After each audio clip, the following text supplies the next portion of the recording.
Welcome to Americana Archives. Today we have a sermon entitled Resurrection by Way of Empty Tomb. It says, Verily, it is true that if we speak of resurrection, we mean something that must be approached by the exercise of faith. Mysteries may be subjects of scientific investigation, but they are not in the end dissolved. Mysteries are a subject for faith, not science. The world is full of them. They are not confined to the region of religion and things spiritual. They are found in the natural realm and are subject to intellectual investigation, directed and inspired by faith.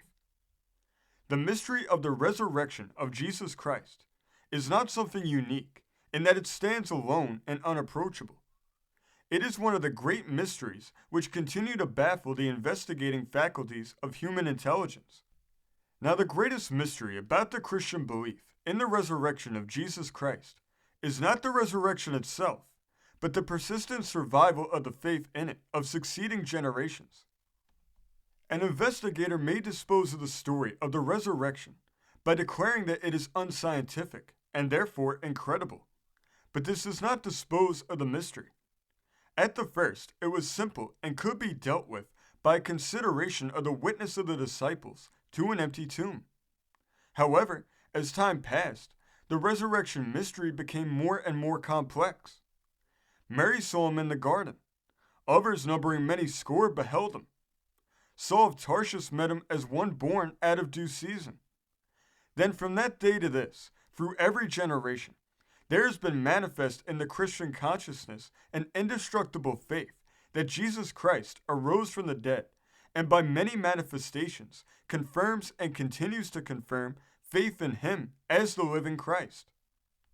However, the resurrection mystery is a complex today so immense that it cannot be solved, neither approached by the scientific mind, unless it surrenders its insistence upon the fundamental value of empirical sense knowledge and accepts the validity and the guidance of faith knowledge, which does not rely upon the evidence of the senses, but upon that intuition which finds its way forward in the realm of mystery by the evidence of things unseen. Now, the resurrection of Jesus Christ can be somewhat understood by at least 3 steps.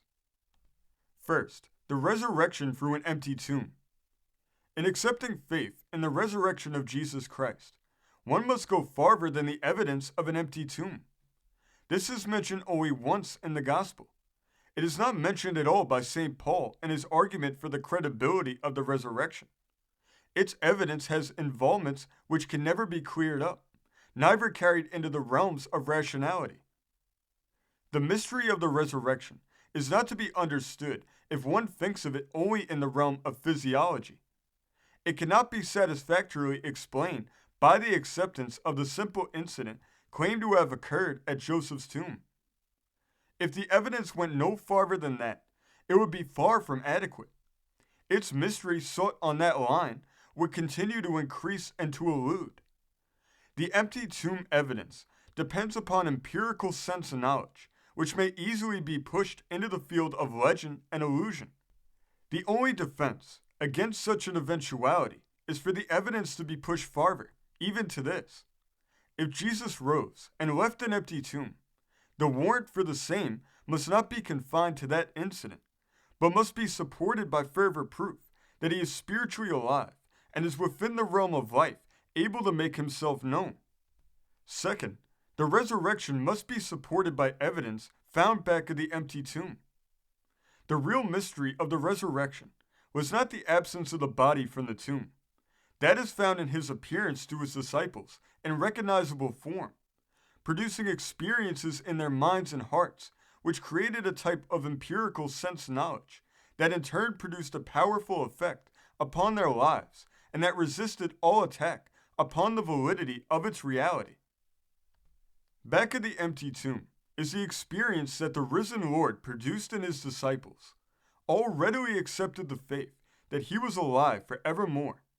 This was based upon some kind of evidence, or it would not have been so powerful in its control of their lives.